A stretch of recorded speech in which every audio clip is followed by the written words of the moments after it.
Go ahead and take your Bibles and go to Proverbs chapter 13 tonight. Proverbs chapter 13. And we're going to start reading in verse 20, just one verse in Proverbs chapter 13. This is a very well-known verse here. And it says, "He that walketh with wise men shall be wise, but a companion of fools shall be destroyed." And I think that verse right there, I think that's one that, you don't even need a Bible to understand that, do you? I mean, really, it doesn't take a whole lot of wisdom to know and to understand that those that you walk with, those that you associate with and hang around with are going to have an effect on you. And if you hang around good people, it's going to have a good effect. You hang around bad people, it's going to have a negative effect. I mean, that's just obvious. Even people who are not Bible believers, I think, understand that and get that to a certain point. And I want to talk tonight about the dangers of wrong friendships. I think one of the things that gets kids especially in trouble, and even adults in trouble, are bad friendships. You start associating yourself with the wrong people, you're going to get in trouble real fast. It will change your attitude. It can change your doctrine real fast. And today, a lot of people, they get their friends on the internet. Okay? You know how many people today, all their socializing they do is on the internet? And let me tell you, there's a lot of weird people out there. And, things that we can't even imagine, and whatever you can imagine, it's all out there. And people are being greatly influenced in the area of internet. Preachers today are, we were talking this morning a little bit about all the trendies, and you see all these things that everybody's doing. And it's like, what's made them all do that? It's like they're all following the same people online. They're all following the same person on Twitter or whatever, and therefore, everybody's doing the exact same thing. You would think in a country of over 300 million people, with I don't know how many independent fundamental Baptist churches, you would think there would be a little more variety in a lot of different things. And obviously there's going to be a lot of things that we have in common because if we're using the same book, we're going to have certain things in common. But I'm talking about as far as behavior, as far as methodology, there's not a lot of difference many times, and it's because the same few people are being followed. And we're seeing more and more of that, because of things like the internet. But, unfortunately, parents many times, they fall for a lot of these rules that the world makes up. There's a lot of rules that are out there. They're not written down anywhere, but they're in our hearts because we've been brainwashed. We've watched all the TV shows.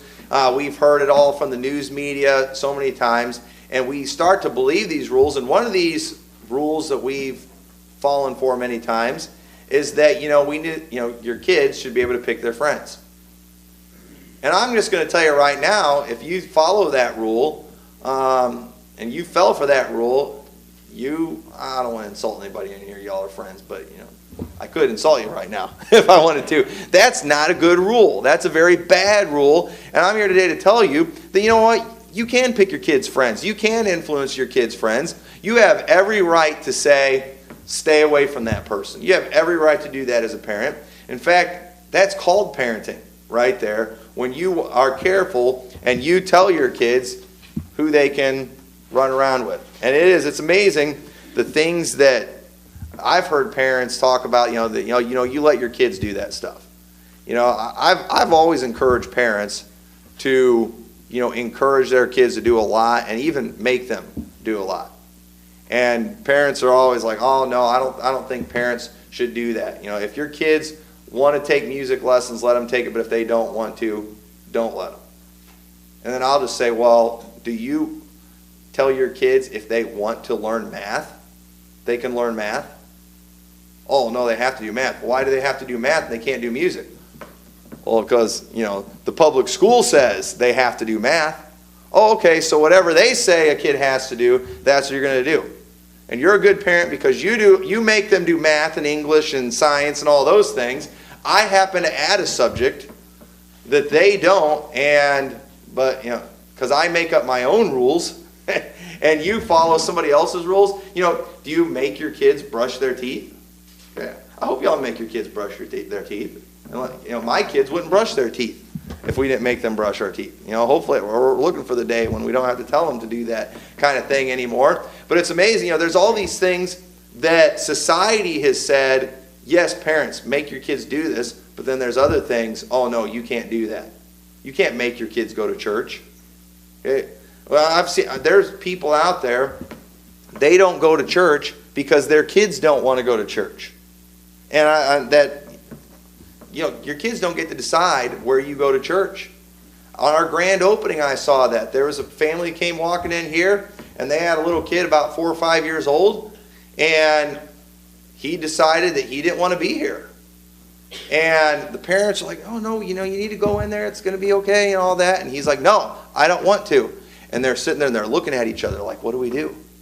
And I'm thinking, hey, y'all can take him in the bathroom and whoop him if you want to. But, they're looking at him and they're just like, and I was like, well, we've got a junior church going on. He can go to the junior church. And I'm like, do you want to go to the junior church? And he's like, no, I want to go home. And he walked out the building, started walking down the sidewalk, and they followed him and never came back.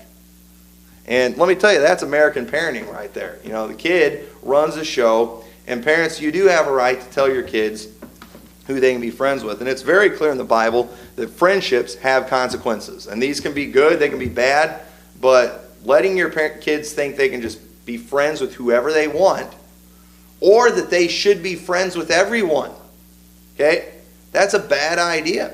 And it's not right. So some things to understand about friendships. And first off, the type of friends that you have, many times it will reveal who you really are. Okay, as parents, I would keep a close eye on who my kids are picking for friends, because that's going to tell you a few things. Look at what James chapter 4, verse 4 says. It says, ye adulterers and adulteresses, know ye not that friendship with the world is enmity with God? Whosoever therefore will be a friend of the world is the enemy of God. If you are the type of person that you gravitate towards worldly people instead of godly people, that says something about how you really are in your heart. I hear people all the time who claim to be Christians, and they just can't stand God's people. They can't stand going to church, and all that. They have nothing but bad things to say about Christians. And you know what? We've got our share of issues, don't we? Okay, but I still love everyone here. Okay, you wouldn't like it if I'm sure everybody in here, if I said, who has family members with a lot of issues? We'd probably all raise our hands. I imagine those issues probably drive you crazy sometime, but you still love those people. And if I came and I started bashing your family, you would have a problem with that, wouldn't you? Okay? Because you love those people. Hey, that's your family. They're your people. Okay? I can bash my family all I want, but you can't bash my family. All right? And when you've got a people that say, hey, I'm a part of the family of God, and they are more comfortable around people who hate the family of God, there's something wrong with that. And the type of, oftentimes, friendship with one group, it means you're an enemy of another. We see that here in James. If you're a friend of the world, you're an enemy of God. And if you're a friend of God, we're going to see more scripture on this too, you definitely are going to be an enemy of the world.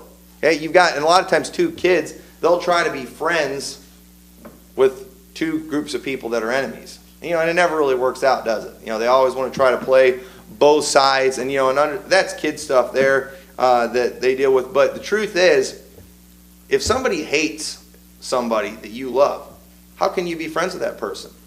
If you hate my wife, if you hate my family, it's not going to work out being friends. And the world hates our God, and yet many people who claim to be Christians want to be friends with the world. We've got churches today trying to be more friendly to the world, trying to accommodate the world. Okay, of people who hate God. Okay, the world is not going to like what we do here at the church.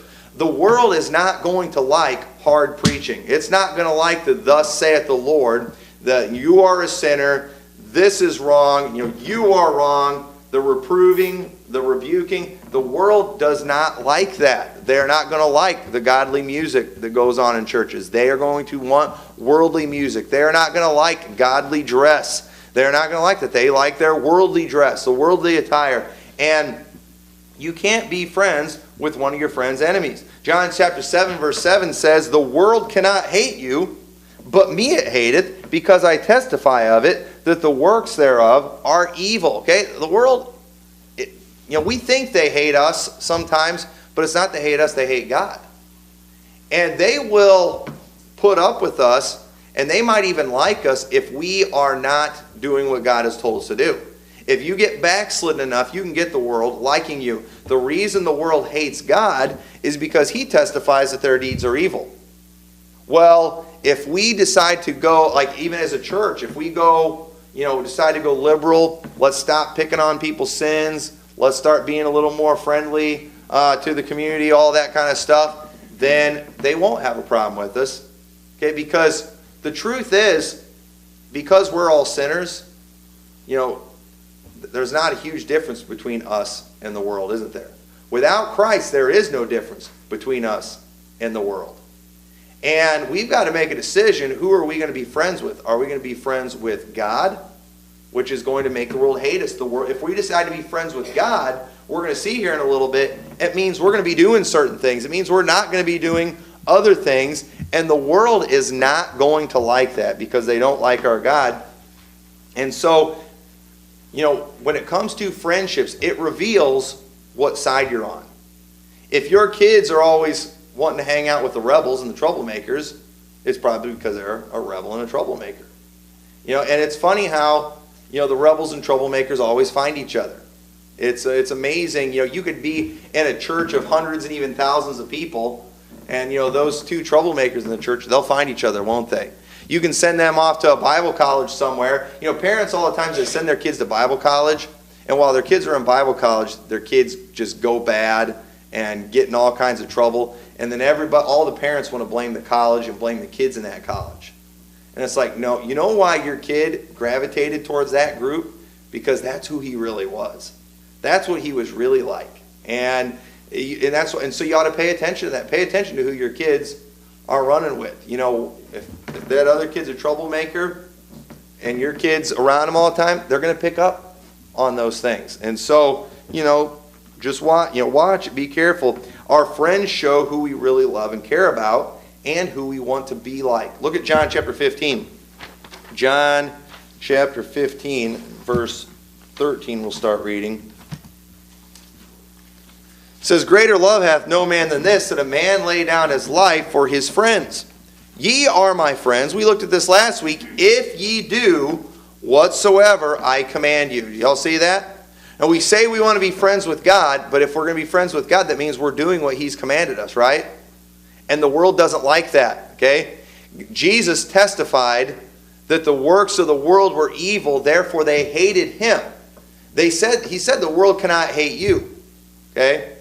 But the truth is, we do sometimes seem to be the ones being hated, but it's not because of anything with us. We're not that different than the world. It's because we're doing the works of Christ, and they hate him. And if you are a friend of God, you are doing his commandments. You are doing what he said. And the world will not like you. They will hate you. Let's keep reading. It says, verse 15, "Henceforth I call you not servants, for the servant knoweth not what his Lord doeth, but I have called you friends. For all things that I have heard of my Father I have made known unto you. Ye have not chosen me, but I have chosen you and ordained you that ye should go and bring forth fruit, and that your fruit should remain, that whatsoever ye shall ask of the Father in my name, he may give it you. These things I command you, that ye love one another. If the world hate you, ye know that it hated me before it hated you." Okay? Now, remember, notice he's commanded us to love one another. Okay? Talking about fellow believers, other believers. He's commanded us to love one another. Many people who say they're Christians, say they're a friend of God, they hate their brother in Christ. They don't want to have anything to do with their brother in Christ. We've been commanded to love one another. Okay, we've been told, we're supposed to be loyal to each other. We're supposed to be loyal to Christ. Verse 18, "If the world hate you, you know that it hated me before it hated you. If ye were of the world would love his own. But because ye are not of the world, but I have chosen you out of the world, therefore the world hateth you. Remember the word that I said unto you, the servant is not greater than his Lord. If they have persecuted me, they will also persecute you. If they have kept my saying, they will keep yours also. But all these things will they do unto you for my name's sake, because they know not him that sent me. If I had not come and spoken unto them, they had not had sin, but now they have no cloak for their sin, He that hateth me hateth my Father also. Y'all see that? The reason these folks are in trouble, they have no excuse for their sin now. I've come and I've revealed it to them. I've shown them that they are sinners. There's no cloak anymore. There's no covering. And it says right here, he that hateth me hateth my Father also. Y'all see that? You can't hate Jesus and love God. You can't hate God and love Jesus. Y'all see that? You can't be a friend of God unless you're keeping His commandments. If you are keeping His commandments, the world will hate you. Okay? So just understand, because we live in a world too, and a message like this can be tough to get across sometimes, because we live in a world where there are no absolutes, where there's exceptions to everything. There is no black and white. Everything's gray. But what we're seeing here in the Scriptures is very black and white, isn't it? Okay? Either you love God and Jesus, or you hate them both. Okay? You either are a friend of God, one who keeps His commandments, or you are a friend of the world. You don't get to be both. So keep all this in mind, because we're going somewhere with this. So our friends, though, they show who we really love and care about. And there are many people that they're very comfortable around lost people. So here's the question, though. Aren't we supposed to love everybody? That's what people think. When you start saying, hey, don't be friends with the world. Don't be friends with the lost. Oh, that sounds mean. That means, my neighbors, if they want to be friendly, I got to look and say, nope, you're lost people. You're not my friend. Okay? No, and I'm not saying that. See, we can love our enemies, but we can't be friends with our enemies. Okay? And I know this sounds terrible. Nobody wants to go and label their lost neighbor as an enemy, do you? Okay? And I wouldn't tell them they're your enemy. Okay? But listen, if they're not saved, if they don't love God, they're an enemy. All right? Okay? And listen, and people get scared of that word, because what does the world want to do with their enemies? They want to kill their enemies, don't they? But listen, we're not of the world, are we? We don't kill our enemies. Do we see anywhere in the Bible where we kill our enemies? No, but we do love our enemies. Okay? And there's a difference between loving someone and being a friend with someone. See, the Bible says that God loved the world, but it doesn't say He was a friend of the world, does it? See, and we're supposed to be like Him. In fact, the Bible says God so loved the world, but nowhere in the Bible where you see where God was a friend of the world. God did love the world. God did good to the world. We can love the world, but we can't be friends with the world. And see what happens? There's a difference between loving someone and being a friend. When you're a friend, you're a friend is someone, they're going the same direction, aren't they?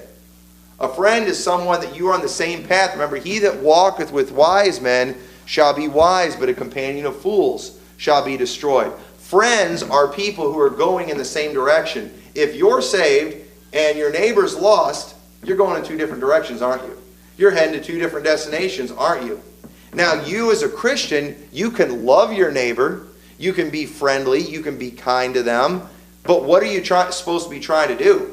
You're trying to pull them in another direction, aren't you? Whenever we associate with the world, okay, we're supposed to be trying to pull them our way. We're supposed to be trying to point them to Christ. We're supposed to try to introduce them to the Lord. We're trying to change them, aren't we? And whether you want to admit it or not, the world tries doing the same thing with us too. They're going to try to get you out of church. They're going to try to get you doing the sins that they do. That's what friends do. Friends are people who are working together. They are going in the same direction. And we are not going the same direction as the world. And I encourage you all as Christians, go out to your neighbors, go out to your lost family, and try to pull them your way. Be kind to them, do good to them, invite them over for dinner. But understand, if you all are going two different directions, you can't be a friend when you're going a different direction. Just like you can't be a friend of God when you're disobeying His commandments. Okay? You have to be doing the same thing. You have to be going in the same direction. And so understand, your children, when they have a friend, when they claim somebody as their friend, understand they're going in the same direction. Look at what direction they're going. Pay attention to that because they're going to end up in the same place. I would encourage my kids to love everybody. Love the kids they go to school with. Love, their relatives. Love their neighbors. But they need to be trying to be an influence, a good influence. Because if they don't try influencing them for the good, I promise they're going to try influencing your kids for the bad. I promise they're going to do that. Because that's what friends do. They influence, okay? Friends don't let friends drive drunk, okay? Even the world says friends influence other friends, don't they? That's what a friend does. They are an influence in their life. And so something, too, that's just kind of interesting about friends, because remember, we can love people, we can love our enemies, but we can't be friends, okay? Look at Romans chapter 11, verse 25. I want to show you something here.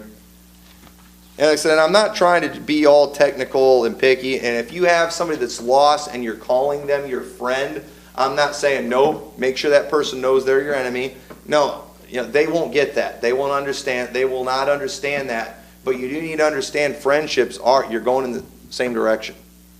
And whether you admit it or not, if that person is your friend, you're going in the same direction. And so you need to get it in your head.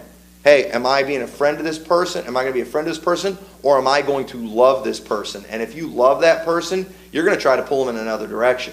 But look at what Romans chapter 11, verse 25 says. Because one thing that we see a lot of going on in Christian circles, and it's even in Baptist churches, sadly, you've got all these people wanting to be a friend to Israel. Okay? And this is kind of interesting. There's ministries out there, friend to Israel.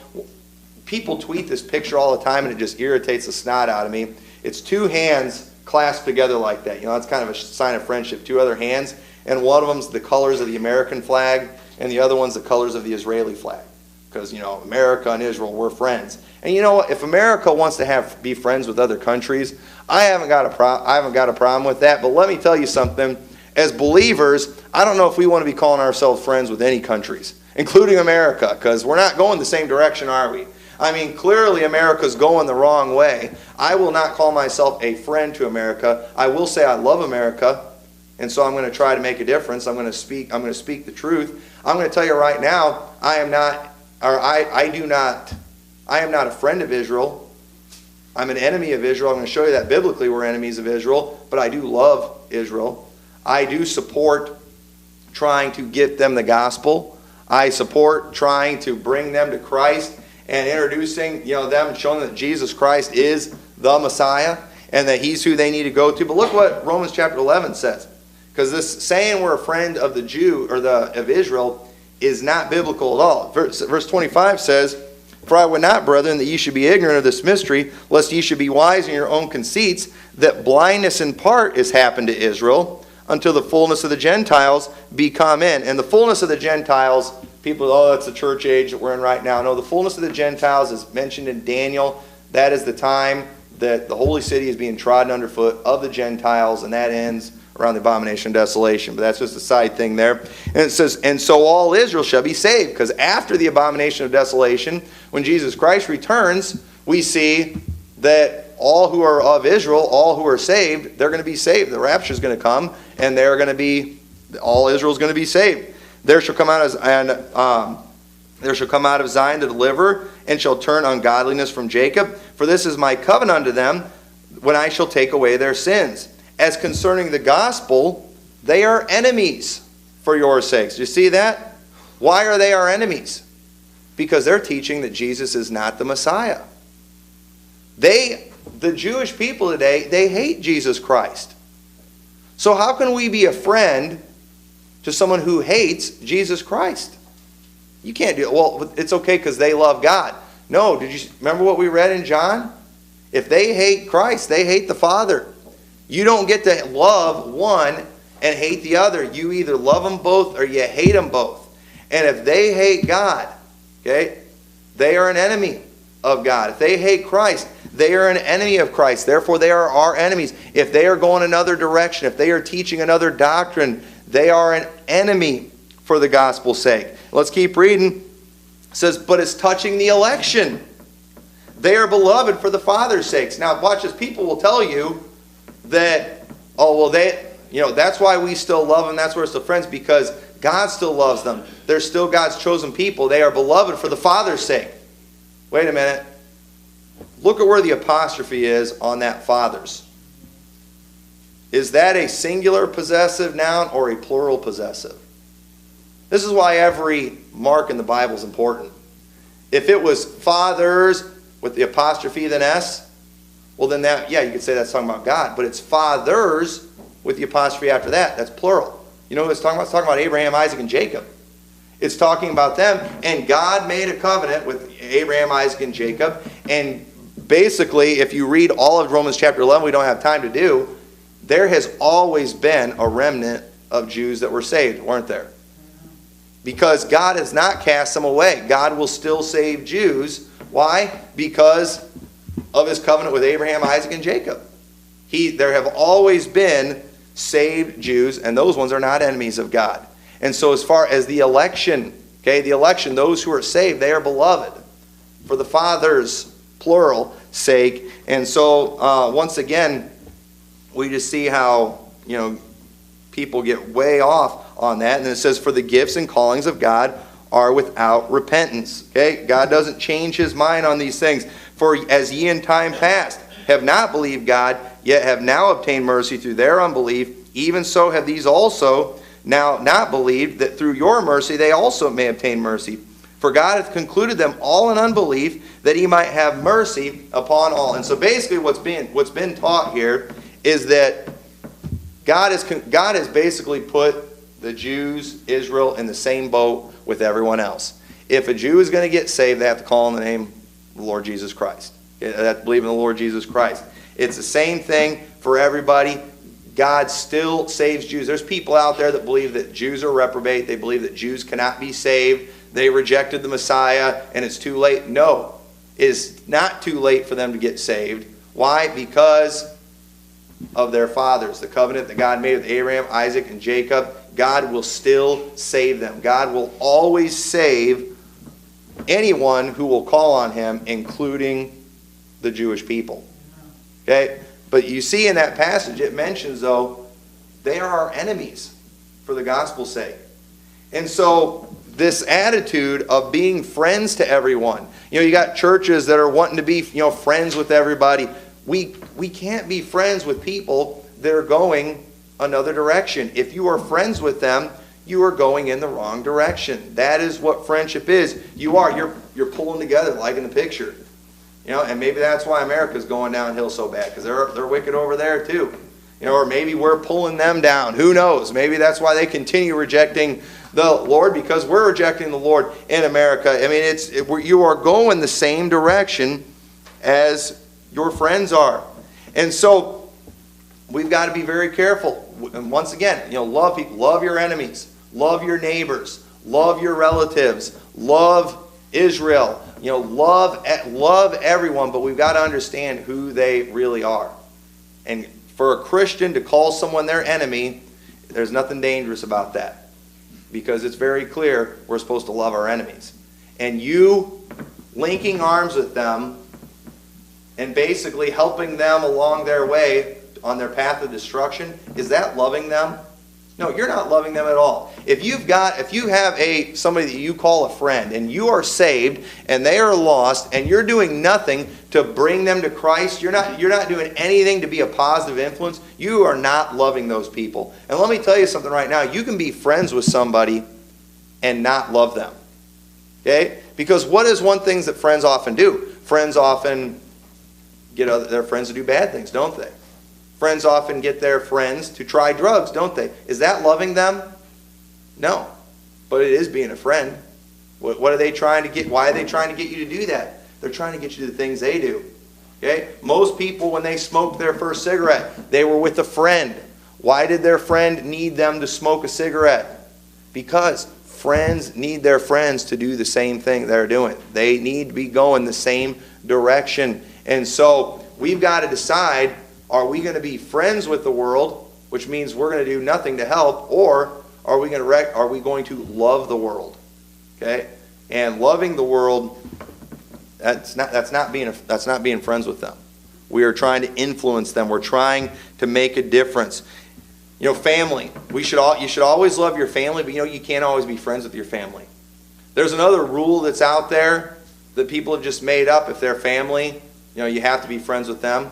If they're family, you got to let them babysit your kids. If they're family, you got to let your kids play with their, be friends with their cousins and go spend the night at their cousin's house. Let me tell you, I got some relatives. I would never let my kids stay in their house. I would never let those kids be alone with my kids. I don't care if we're related. Look at what 2 Samuel chapter 13 says.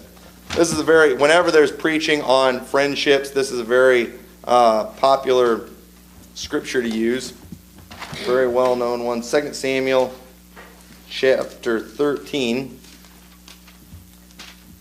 If I can find it. And we'll start reading in verse 1. It says, I'm in chapter 3, chapter 13.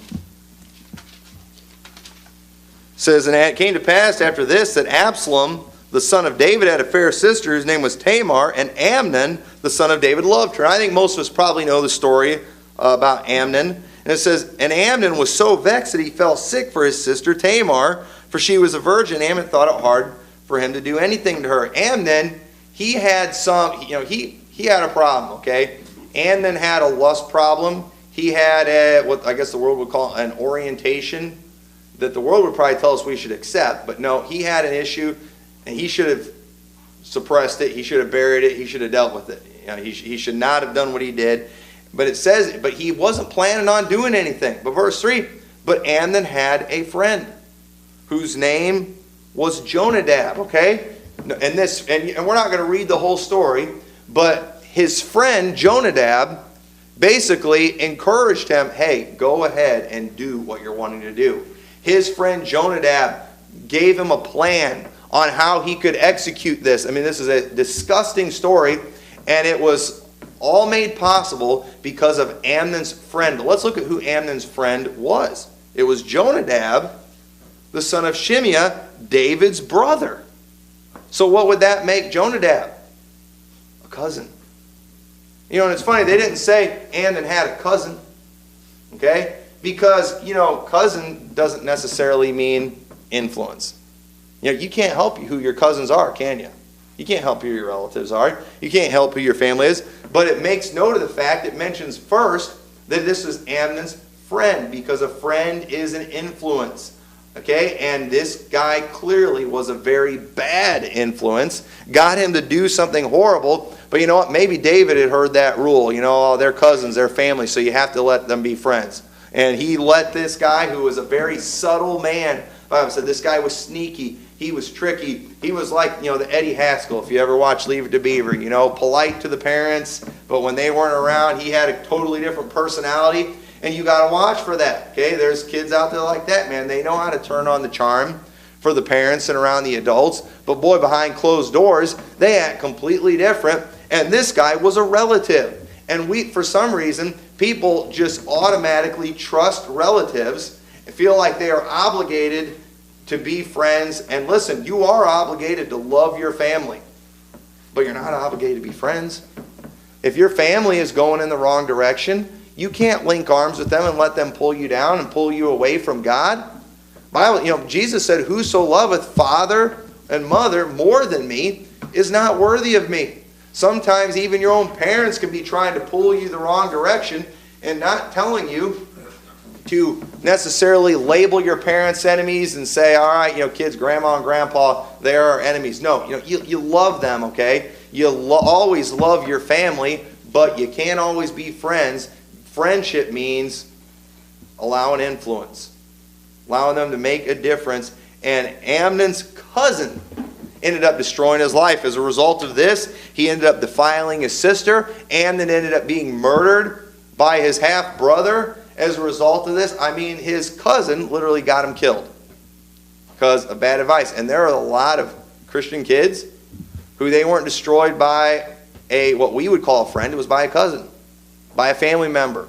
And we've got to watch that. Don't fall for that just because they're family. You got to let your kids do whatever they want with them and constantly be together. That's just absolutely foolish.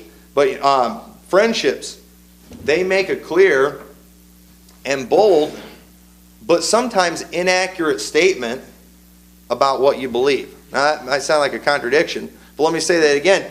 Your friendships, the people that you are friends with, it makes a statement. It's very clear, it's very loud, but it's not always accurate. And I'll show you in 2 Chronicles chapter 19, if you want to turn there. See, and this is why we need to be very careful who we associate ourselves with. You know, a lot of times we think, oh, I'm so strong in my beliefs. You know, I can go hang around certain people and they won't influence me, I'll influence them. But man, I'm telling you, that is dangerous to be doing that. In 2 Chronicles chapter 19, verse 1, it says, in Jehoshaphat, king of Judah. Jehoshaphat was a good guy. Jehoshaphat was a king, the Bible says, did right in the sight of the Lord. He did a lot of good things. Jehoshaphat, he got rid of the Sodomites that were in the land when he was there. That was always a good thing that God will point out when they run the Sodomites out. Jehoshaphat did that. He was a good guy. He had a good heart, but he had bad friends. Verse 2. Because we're going to, just a little bit of background. It's not in this passage. But right before this is the story of Jehoshaphat and Ahab going to battle together, where Ahab ended up getting shot. The man drew a bow at the venture, got Ahab. Ahab was a wicked king. King of Israel, by the way. Okay? Jehoshaphat, he was being friends with Israel. And it got him in trouble. He was not supposed to be friends with him. Ahab was wicked. And even though Jehoshaphat was friends with Ahab, who followed false gods, Ahab, the one who was married to Jezebel, who murdered Naboth, I mean, guys who did very wicked things, Jehoshaphat was not like that. He was not like Ahab. He wasn't, but at the same time, he did join arms with Ahab, went and fought a battle to help Israel that he shouldn't have been fighting. And in verse 2, Jehu, the son of Hanani the seer, went out to meet him and said to the king Jehoshaphat, shouldest thou help the ungodly and love them that hate the Lord? Therefore is wrath upon thee from before the Lord. Nevertheless, there are good things found in thee. He says, God is mad at you. The wrath of God is going to come on you because you helped an enemy of the Lord. But then he says, but nevertheless, good things are found in thee. See, Jehoshaphat wasn't a bad guy. But boy, he made friends with a bad guy. And it wasn't just, and he linked arms with them. He fought a battle. He went for a time in the same direction as this guy, even though he didn't get to the Baal worship and that stuff. But it says, in verse, the good things, in that thou hast taken away the groves out of the land, and hast prepared thine heart to seek God. And it says, and Jehoshaphat dwelt at Jerusalem, and he went out again through the people from Beersheba to Mount Ephraim, and brought them back unto the Lord God of their fathers. So he says, the wrath of God is coming on your house because of what you did, but because there is good in you, it's not going to happen just yet. But here's the thing, Jehoshaphat didn't learn his lesson. After Ahab died, Ahab's son, Ahaziah, became king. And if you jump to chapter 20 in verse 35, it says, and after this did Jehoshaphat, king of Judah, join himself with Ahaziah, king of Israel, who did very wickedly. And he joined himself with him to make ships to go to Tarshish, and they made ships in Ezion-Geber. They're doing a project together. They're working together. They're helping each other. This man who was wicked. And verse 37, then Eleazar the son of Dodavah of Marisha prophesied against Jehoshaphat, saying, because thou hast joined thyself with Ahaziah, the Lord hath broken thy works. And the ships were broken, and they were not able to go to Tarshish. So God got mad at him again. But once again, Jehoshaphat in his heart was still a good guy. Jehoshaphat in his heart did a lot of good things. He wanted to seek the Lord, but he made friends with bad guys. Okay, made friends with people he shouldn't have been made friends with, and he was basically had double talk going on in his life. Who he really was on the inside. This was a guy who was good on the inside, but he was bad on the outside. And there's a lot of people there, they do good on the outside and are bad on the inside. But Jehoshaphat, he's good on the inside, he's doing bad on the outside. And as a result of that, as a result of him, these guys obviously didn't influence him too much. We never see Jehoshaphat worshiping false gods. We don't see him doing anything like that. But he did make friends in completely separate projects that displeased God, because these people were enemies of God. And Jehoshaphat's friendships, as a result of that, ended up destroying his family. Look at what chapter 21 says. It says, now Jehoshaphat slept with his fathers and was buried with his fathers in the city of David, and Jehoram his son reigned in his stead. And he had brethren, the sons of Jehoshaphat, Azariah and Jehiel and Zechariah and Azariah and Michael and Shephatiah. All these were the sons of Jehoshaphat, king of Israel, and their father gave them great gifts of silver and of gold and of precious things with fenced cities in Judah. But the kingdom gave he to Jehoram, because he was the firstborn. Now when Jehoram was risen up to the kingdom of his father, he strengthened himself and slew all his brethren with the sword, and divers also of the princes of Israel. Did you see that? He killed all of his brothers. All of Jehoshaphat's children died at the hand of Jehoram. Now, where did Jehoram get the idea to kill all of his brothers? You know who did that? The kings of Israel always did that. The kings of Israel, they were always kind of changing families. Judah had always stayed in the line of David, but in Israel it was always changing hands. And every time a new king would come along, he would destroy anyone that could maybe make claim to the throne. And they would kill their own brothers. That's what the kings of Israel did. That's how wicked they were. And Jehoshaphat thought he could be friends with them. And he said, I can be friends with them and they won't influence me. I've got a good heart. But they sure did influence his son, didn't they? And as a result, all of his sons died. Jehoram's king. And look at this. Verse 5, Jehoram was 32 years old when he began to reign. And he reigned 8 years in Jerusalem. And he walked in the way of the kings of Israel, like as did the house of Ahab. For he had the daughter of Ahab to wife, and wrought that which was evil in the eyes of the Lord. Y'all see that? He acted like the kings of Israel. Well, where did he learn how they act? Well, he was hanging around his dad when his dad was hanging around Ahab. And while his dad is hanging around Ahab, and he's hanging around his dad, he notices Ahab's daughter, who's hanging around her dad. And these two end up getting together, and they end up getting married. The daughter of Jezebel. And it turns out her name is Athaliah. And if you continue reading, later Athaliah ends up, after Jehoram dies, she makes herself queen, and she destroys all of the family. She destroys all the seed royal, trying to make sure she could stay the queen. I mean, just absolutely wicked. Only one child was left alive by a miracle of God, by the hand of God. But this woman was as wicked as all get out. What was he doing with her? Well, why would he think there's a problem? Hey, our dads were friends. Our dads were buddies. They got married. And you know what? People too, they'll look at you like you're terrible if you say things like, I'll say it right now. I will not put my blessing on my kids marrying anyone from another religion. Oh, hey, they're from another religion. They're going a different direction. Talk about friendship, okay? I mean, marriage? No, that's not going to happen. I'm not going to let him marry somebody who is not an independent fundamental Baptist. You can't do that. You better believe I can. Well, they can go elope. Well, then they can go elope. And if it's my daughters, I'll save a fortune, by the way. But I'm not blessing that. Well, that's terrible. No, I'm going to check on those things. If they're not going the same direction, why would I do that? That's why I'm careful about, the people I associate myself with, the churches I associate with. Okay, when we go to youth conferences and youth camps and things, I pay attention to the churches that are going into those things. You know why? Because our kids are going to make friends with some of those kids. And if those churches are going another direction, I don't want our kids making friends with those kids. When comes time for my kids to go to Bible college, I want to know what that college is teaching. I want to know what they're pushing. I want to know what kind of people are sending their kids to those colleges, because there's a good chance my kids are going to find a spouse at that place. And therefore, I'm very careful about who I make friends with, because if I make friends with someone and they have kids, our kids are going to end up making friends.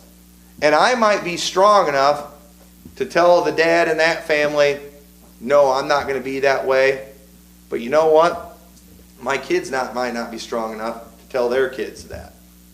And we have got to be careful with that, because here's the thing. You eventually will end up like your friends. He that walketh with wise men shall be wise, but a companion of fools shall be destroyed. Psalms 1:1, blessed is the man that walketh not in the counsel of the ungodly. That whole chapter, just a great chapter on that. You will end up like those you hang around. Proverbs 22 verse 24, make no friendship with an angry man, and with a furious man thou shalt not go, lest thou learn his ways and get a snare to thy soul. It's going to rub off on you. People are going to rub off on you. Friendships, they are so important. They determine how we talk, how we act, how we dress, just about everything. And since your children's friends are going to have some of the greatest impacts on their life, I would encourage parents to get to know their children's friends and be careful who their friends are. Pay very close attention. It will make all the difference in the world in their life. And so, understand the dangers of wrong friendships and understand the difference between being a friend and loving someone. You all go out and love everybody. All right? Love your neighbors, love your enemies, love your coworkers, love your family, but be careful who you're friends with. It means you're going the same direction. So with that, let's all stand together.